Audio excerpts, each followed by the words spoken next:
Assalamualaikum warahmatullahi wabarakatuh. Sampurasun rampes kumaha kabarna daramang barudak mugia sadayana barudak kelas 4 SD Nur Ar-Rahman anu soleh soleha aya dina kasehatannya, amin ya robbal alamin.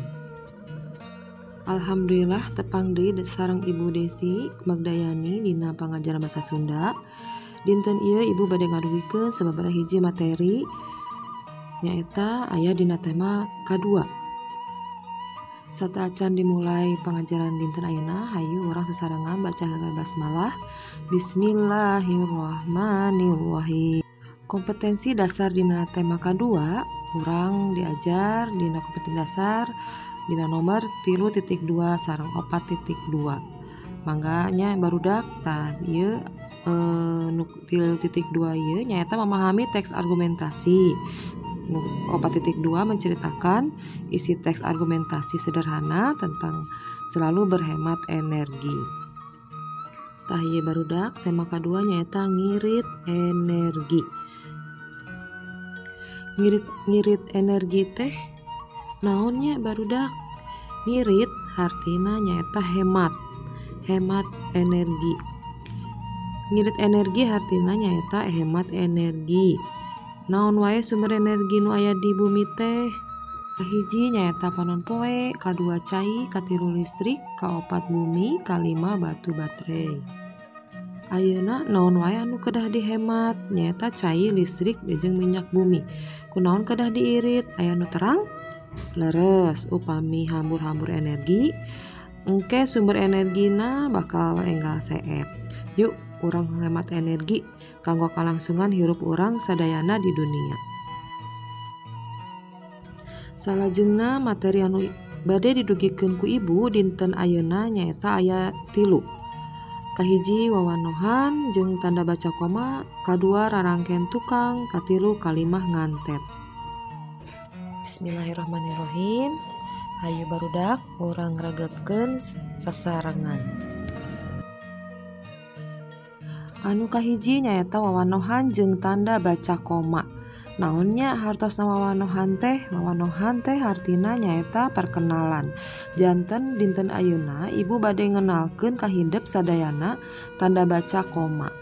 Gunana tanda baca koma aya sababaraha hiji.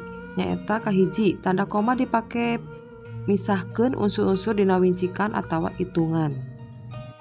Anu kadua nyaeta tanda koma dipake pikeun misahkeun bagian kalimah dina kalimah ngantet sadarajat anu make kecap panyambung. Contona galih meuli es jeruk tapi asih meuli jus alpukat.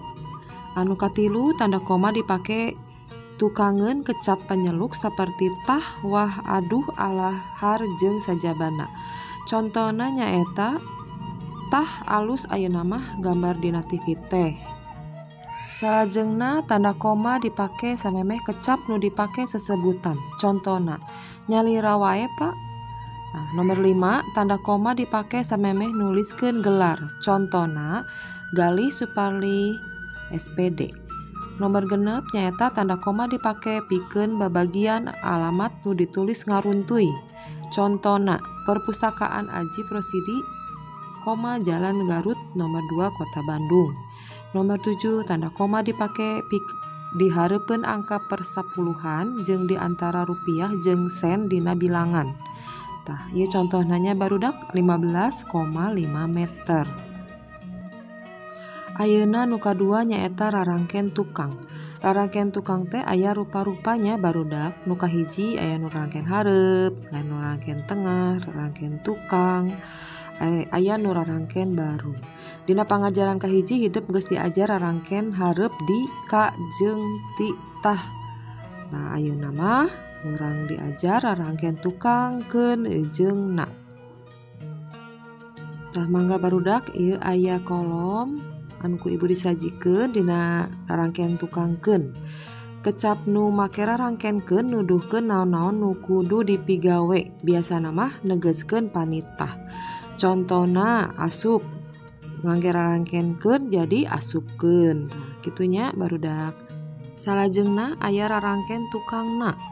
Kecap nu make rarangkenna gunana pikeun Hiji, ngeceskeun banda atawa naon-naon nu dipiboga.